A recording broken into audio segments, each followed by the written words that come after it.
right now. You're listening to From the Press Box right here on 90.3 WHPC.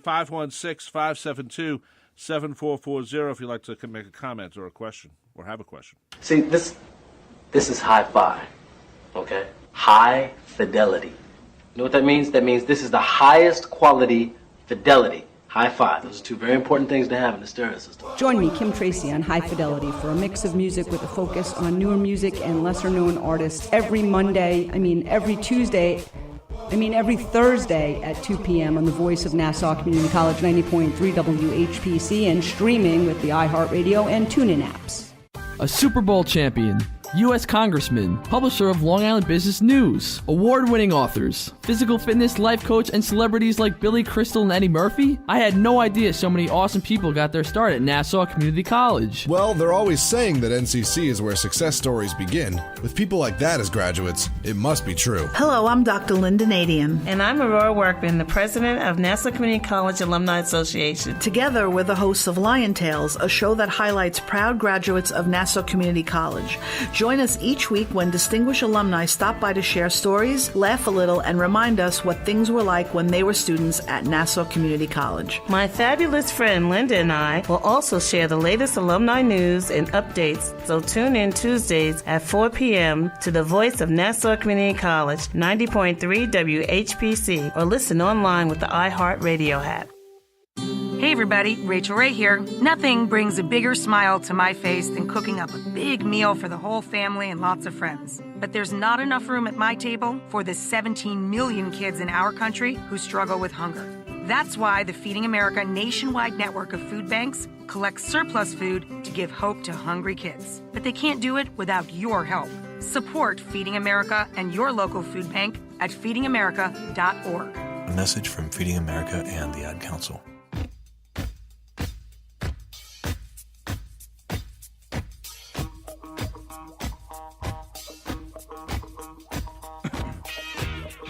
We're back here on From the Press Box, 516-572-7440. I'm Rob Leonard. He's Tim Leonard.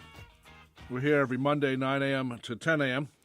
And then, of course, the show becomes a podcast later on Spreaker.com and every other place you can find podcasting.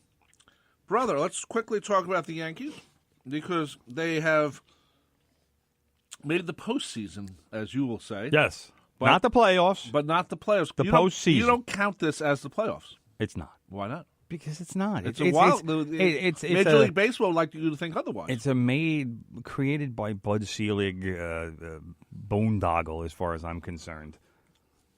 You know, it's a wild card game. It's not a wild card playoff. Right, I agree with that. It's a game. I agree. All right? So when or if the Yankees win that game, then they will be in the playoffs. Now, here's the problem. Again, I'm assuming the Yankees are going to win. And yes, maybe that's a little arrogant on my part. Maybe that's a little disrespectful to the Oakland A's, who are expected to be the second wild card team. I like to be an optimistic person, so no disrespect intended to the Oakland A's. You're pessimistic all the time. No, not even close. So, but the Oakland A's have been playing outstanding baseball in the second half of the season. They have much better than the Yankees. Well, the numbers will back that up. So I can't argue that. But assuming, like I am, that the Yankees win, then the Yankees would wind up playing. As far as I think I have this correct, the Yankees would wind up playing the Houston Astros in the American League Division Series, because the wild card team is supposed to play the team with the best record. But that would be the Boston Red Sox. But you can't, as far as I know, unless they change the rule, you can't play a team from your own division in the ALDS. Okay. So that means the Yankees would play the second best team, and that would be the Houston Astros. So the Red Sox would get the Cleveland Indians, which actually is kind of the way it should be, because the Indians would have the worst record of any of the playoff teams. That's so true. You'd have the best against the worst, because the Yankees right now, as far as it should be that they have the third best record. I don't know if they passed Houston, but probably not after losing to the Orioles yesterday. No, they haven't. 95-60. Houston is 98-57. Yeah, so there you go. But I'm happy that the wild card chase isn't necessarily over, because the next goal is to finish ahead of Oakland and make sure that the game is in New York as opposed to having to fly all the way across the country to play one game. I don't think fans really consider enough how much a cross-country flight takes out of an athlete. How many times have we flown across country? Yeah, but we're just going there to to do whatever. We're not going there to actually play in a game. No, but when we used to go to visit Dad in Palm Springs, we had to fly in 2 different planes. And yeah, but the Yankees don't do that. The Yankees have a charter. Yeah, I know that, but they're not stopping at O'Hare to change planes. No, but But the point being, cross-country flights. I know you're just sitting there, and I know you can sleep on the plane and do whatever. They take a lot out of you, and to do that and to have to play a game, it's something that I would prefer not to do if I'm the New York Yankees, and could avoid that. And right now, the Yankees are 2 games ahead of the A's. Bro, check that out. Yes, they you are. Got the paper. Oakland's 94-62. Yankees are 95-60. So game and a half. Game and a half. All right. So obviously, that's a very slim margin. The Yankees have, 7 games left? What are they again? Let's see. 90 and 60 is 150. No, 50. they're not 90 and 60. No, plus 5, so 7 games, yeah. That's how I What is that, the new math? No, 95 and 60. Yeah, 95 and 60 is 155, so Right. minus 162, 7. Easy. Well, I was just taking out the 5 and then adding it later on. Don't take out the That's 5. the way I do quick addition. It's not quick. It is. I was ahead of you. No, you weren't. Yes, I was. You're looking at it, I'm looking and you weren't at it. ahead of me. I was. What do you know? Oh, man. Anyway. I taught you how to read. So, a game and a half. Obviously, the Yankees need to continue to play games and to win games. They can't just take these last 7 games and say, all right, well, we're in the postseason and we got nothing to worry about, because they do. And I would be doing everything I could to not have to fly to Oakland for that one game, that one wild card game, and to stay home, even though the Yankees will be finishing the season on the road in Boston. But I'm doing everything I can to avoid that to avoid that flight. Now, part of the problem with trying to avoid that flight is that Yankee shortstop Didi Gregorius tore a ligament in his thumb in the game in Saturday's game. He scored the winning run and apparently tore a ligament in his thumb when he slid into home plate with the winning run for that game. So apparently, from what he said, his right thumb hit a hole in the batter's box, and while he slid head first, this is why you don't slide head first into home plate. Nothing good happens when you do this. Gleyber Torres tore his UCL, had to have Tommy John surgery, sliding into home plate head first. Now Didi tears a ligament. Kids out there, don't slide into home head first. Just don't do it. That's what you have feet for. All right. Unbelievable. So now he might be done for the season, Didi. It's a small tear. They're going to see what they can do, but it's his thumb. That's the problem. He's got to hit. It's his right thumb. He's got to throw the ball.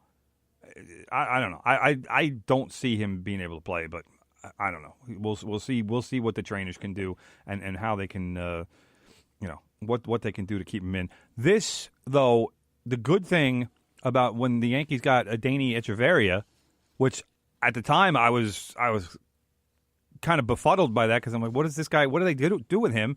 Great defensive player, but he doesn't have a position. Where's he going to play? Well, now you plug him in. He's a shortstop. He's one of the best defensive shortstops in baseball. So another trade by Brian Cashman that you kind of think, like, what's this about? Why is he doing this? And it could wind up paying huge dividends for the Yankees. The other thing I wanted to talk about is what is going to happen with the postseason roster. Brother, if you are Aaron Boone and Brian Cashman and you're putting together the postseason roster, is Greg Bird on that roster? Yes. Why? We need players. I need a wall to bang my head against. Well, the wall's padded behind Brother, you have Luke Voigt. Okay. Who has been a sensation since then why are you coming asking over. me? Coming why over. are you asking me this? Why don't you just say because Luke do you Luke find Voigt should be Voigt? Because do you find a spot for Greg Bird? If he's only going to wind up being a potential left-handed bat off the bench. Do you need that left-hand bat? Well, because Brett Gardner could also be a guy on the bubble.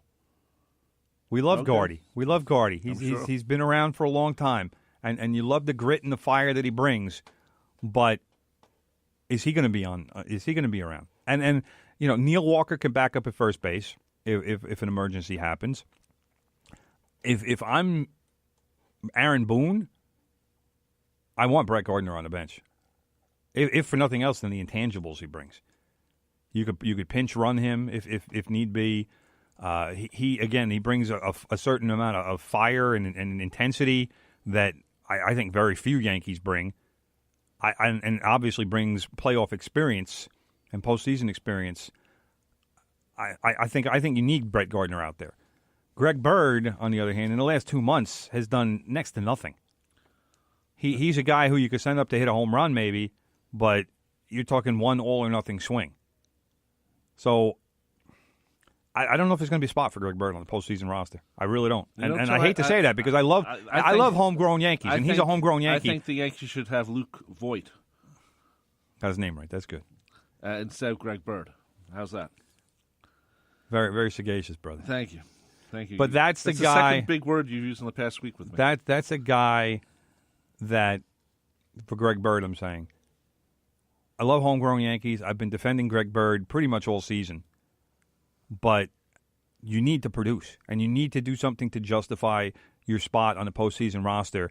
And there hasn't been anything from Greg Bird in August and September for me to say, if I'm Aaron Boone, there's not enough there for me to say, yeah, I need him on the postseason roster. And instead, it's more of an argument where Aaron Boone can say, we can do without him. Mm-hmm. And here's how we can manage that.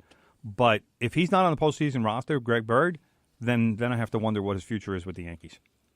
Okay, let's it's going to be a good last week, basically. It'll be entertaining. I mean, it's for the Yankees, like we said, it's about hanging on to that number one wild card spot now because, again, you need to avoid that flight to Oakland. Both of these teams play very well at home. If Tampa Bay had a couple of more wins, they could have been in the run for the last with Oakland. Please compared to no, they have 87 wins. They're over 500, man. I'll say something that hasn't been said nearly enough. What? Blake Snell of the Tampa Bay Rays, Cy Young, easily.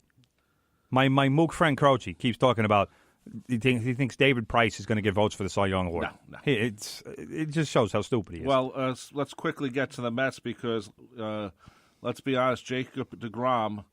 They should give him the Cy Young right now. They're not going to. I don't think they are. He's gaining support and he's gaining traction to win it. But I mean, I don't even know what his record is right now. So check that out online. Okay. Just type in Mets.com and then hit stats. But Jacob deGrom has 23 starts in a row now where he's given up no more than 3 runs. Nobody in baseball history has done that. And most of his starts have been of the 0 and 1 run variety. He's just been outstanding every game he's pitched this year. If he was on a better team, it wouldn't even. If he was on a better team, he'd have 20 wins. Blake Snell, who I just mentioned for Tampa Bay, the guy started 29 games this year. He's got 20 wins. He's been fantastic, and especially in the second half, he's been lights out. That's why I was looking at the numbers the other day because idiot Frank Croce was talking about David Price versus Luis Severino. And that was when I saw Blake Snell. I'm like, holy cow, look at the season this guy is having. He's been phenomenal. Okay, this is according to Jacob deGrom. Go ahead. Mets.com. Last 7 games, he's 2-2 with an ERA of 1.62. Last 15 games, 4-6 with an ERA of 1.84. Last 30 games, 8-9, 1.77 for the ERA. Oh, why are the Mets so bad? Yeah. You got to be kidding me. Yep. Wait, last 30, what's... Last 30 games, he's 8-9.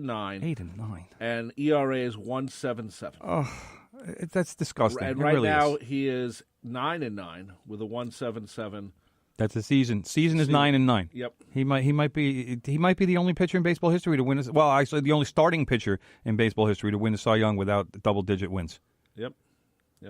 So the Mets got to get Jacob deGrom a win this week. Yeah, because that would give him 10 wins. They say he's pitching next against Atlanta.